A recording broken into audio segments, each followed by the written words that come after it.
All right. Our next speaker, Professor Helenice Mercier from the University of Sao Paulo. Welcome.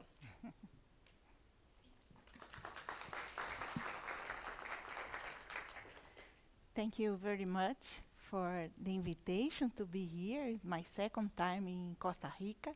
I like very much this country, and I would like to thank you again for this invitation. And it's a pleasure to be here to say a little bit, to talk a little bit about my work. And sorry about my strong Portuguese accent, but I prepared some slides to facilitate and to get easier to follow me. So let's start showing my material, my my bromeliad Rhiza gigante. That is a nice bromeliad that lives in the epiphyte condition, and of course in Brazil, mainly in the south part, southeast and south part of Brazil, in many states along the Atlantic forest. It's a species that present a tank forming. It's a tank forming bromeliad. And this is important for what I want to say to you in this talk, because I want to discuss a little bit about how this species can get the nutrients in the water for its survival. So, how Rhiza gigante or gigante, some some animals visit this tank for shelter, for reproduction, and sometimes delivers the excretes. And also, this tank could accumulate some debris that, after decomposition, can release ammonium, and in the case of the animals, here in this example, the amphibian, release urea. So urea can be hydrolyzed by urease and transformed in ammonium. So the most common nitrogen found in the tank are these two types, urea and ammonia. But urea is very fast hydrolyzed in ammonia. So the bromeliads like very much ammonium for this survival, for its survival. So the next question that guided us was how water and nutrients are absorbed by the leaf. This is something very that intrigued me and my group, because it's not easy to live without roots, without exploring a soil. So they have to obtain everything, all the resources from the leaves, that it get in touch with the leaf. So we think this is the secret of the bromeliads to survive in the epiphytic environment. So one of the first work of our group detected that the leaf function as a whole plant. The base function like a root, and the apex function like the leaf itself. So the apex has many stomata, and in contrary, the base have many trichomes. So the trichome is the epidermal structure that is involved with the nitrogen or the nutrient uptake. In this talk, I will focus on the nitrogen because this is the expertise of our group.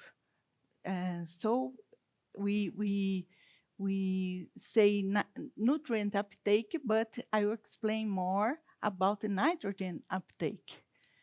And this is the cross-section of a Vrigia gigante leaf, showing the trichome.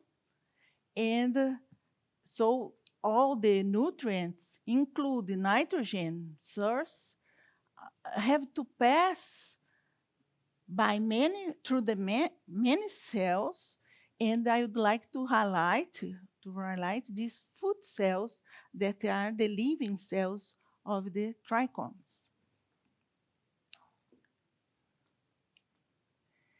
The next question: what are the transporter of water and nutrients in plants?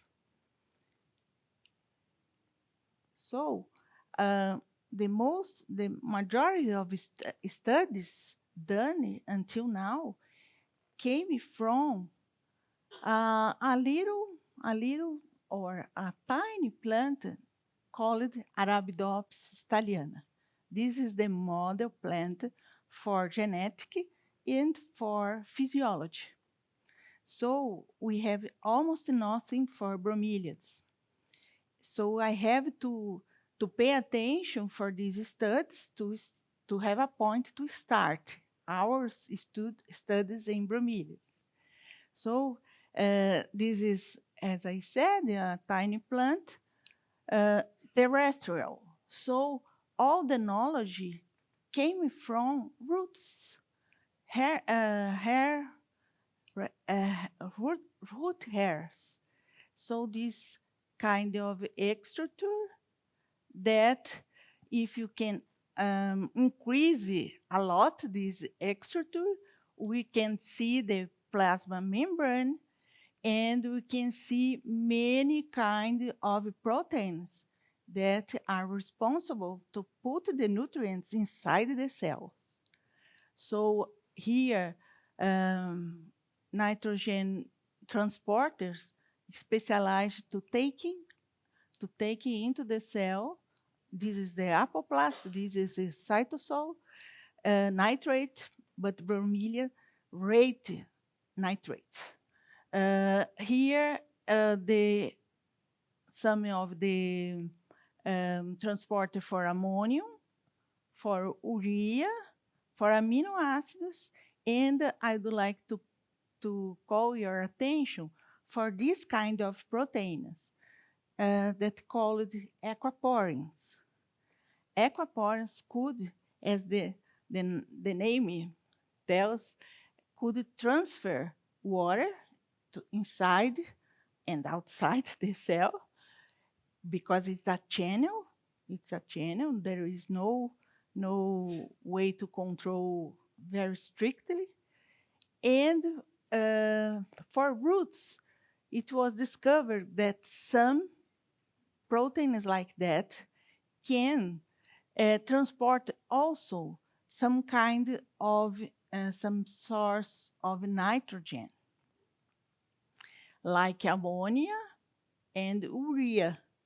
So we took this knowledge to think about bromeliads. How can bromeliads take nitrogen from the epiphytic environment? Because we know there is low quantity of nitrogen in the epiphytic environment. Before going to the bromeliads, this is a basic knowledge about the aquaporins. And here is the plasma membrane, the aquaporin here.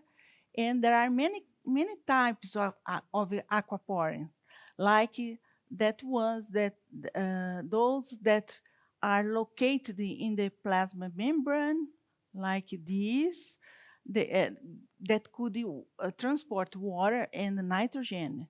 There is this other kind of aquaporin in the plasma membrane also, but that can put inside the cell other kinds of nutrients like boron and selenium. And there are the tonoplast vinculated protein that can also transport water and nitrogen. So there are many localization and many functions that aquaporin can exert and serve to the plant besides transferring water. So the next question of my group was to know what is known about aquaporin in bromeliads and how they are involved in the nitrogen transport. And the first evidence that we had was with Risa gigante. We gave some nutrients, including the urea, and after some time, we gave the aquaporin inhibitor, mercury, and we know that urea and mercury have to pass to the trichomes, and we imagined that perhaps in the trichome, in the food cells, we would have aquaporins. So we imagine urea and ammonium passing through the aquaporin too. And the positive evidence was when we put the mercury together with the nitrogen source, we have a big reduction in the absorption of nitrogen. So was the beginning of our story with nitrogen. And this is my ex-PhD student that worked very hard in this work. So which are the aquaporins that transport nitrogen in Brisia gigante? So we are trying to get deeper and deeper. It's not easy because there is no genome, there is no transcriptome, so it's very difficult to get some cues, some information about the genes, about the proteins.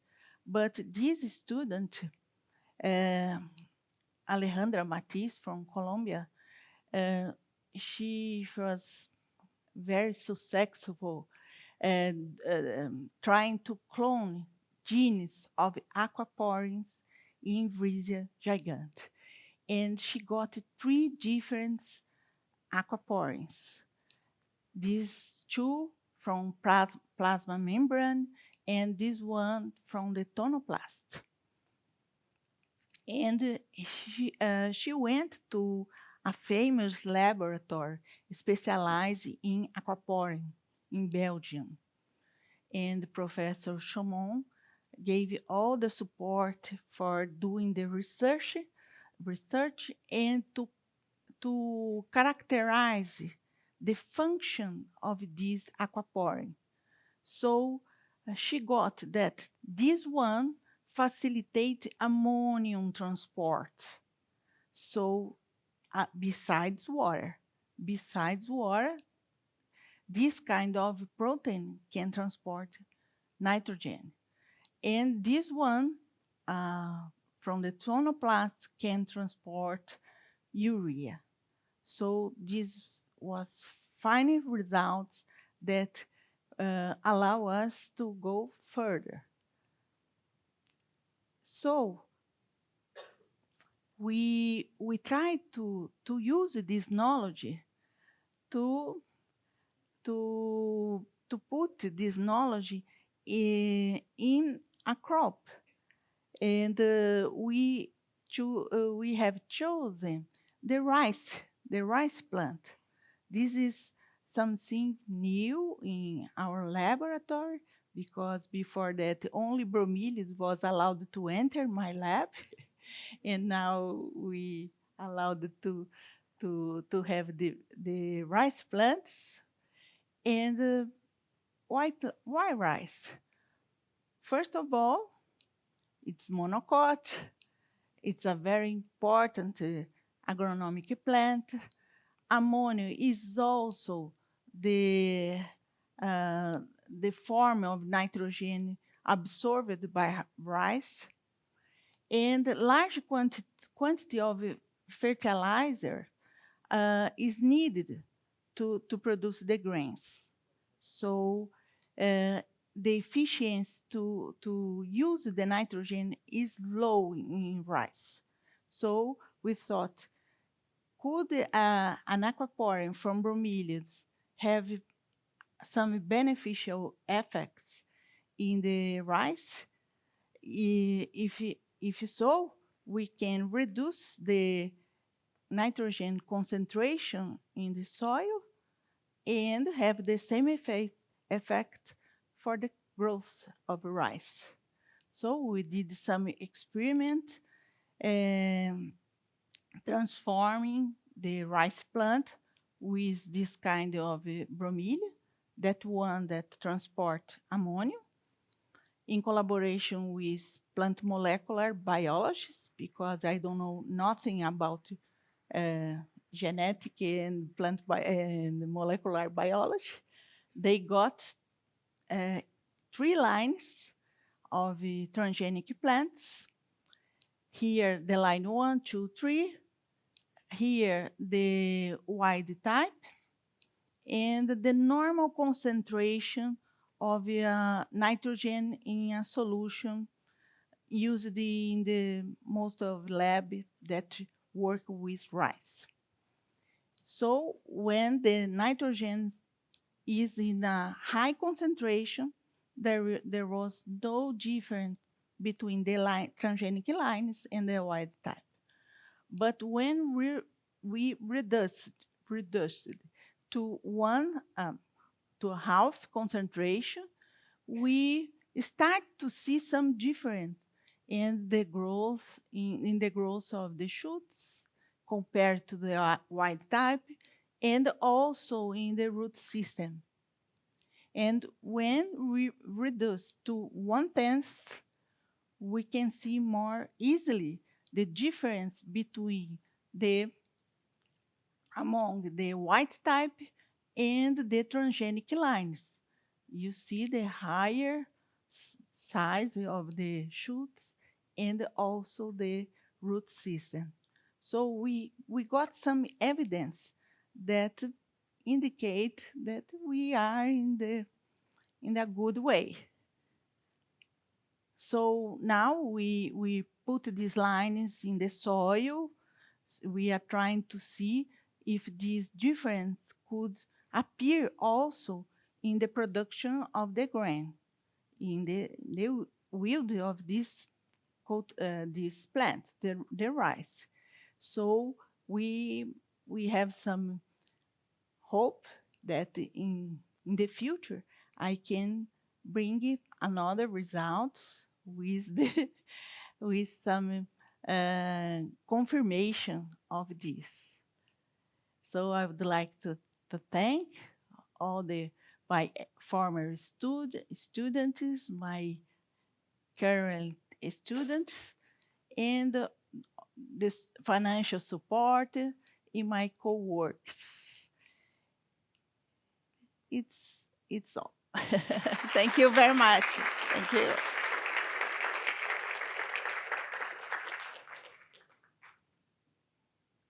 Thank you so much. We have time for a couple of questions.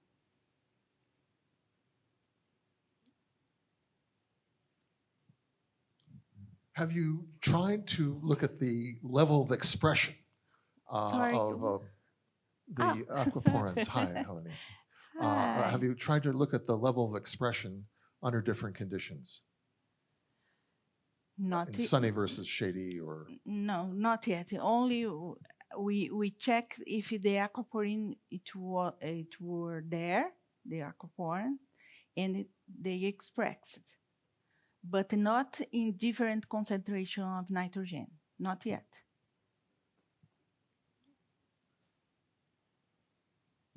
Thank you. it's amazing to see how you could take the results from bromeliads and apply it to a crop. This is really fascinating. Congratulations. I wanted to ask you, do you expect, because in the Frisea, these aquaponics are active in the leaves, right? Do you expect now in the rice that they are active in the root system or in the leaves rather also? In both roots and leaves, because it's a technique that put constitutively expressing these genes. So in all parts of the rice.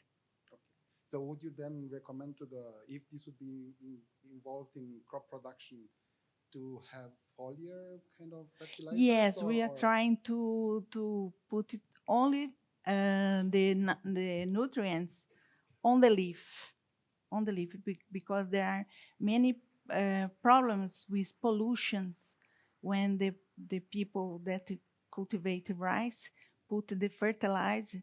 There are pollution in the stream, in the rivers. So we are trying to reduce the quantity of nitrogen needed for the rice production and put only the leaves. Thank you very much. Okay, thank you.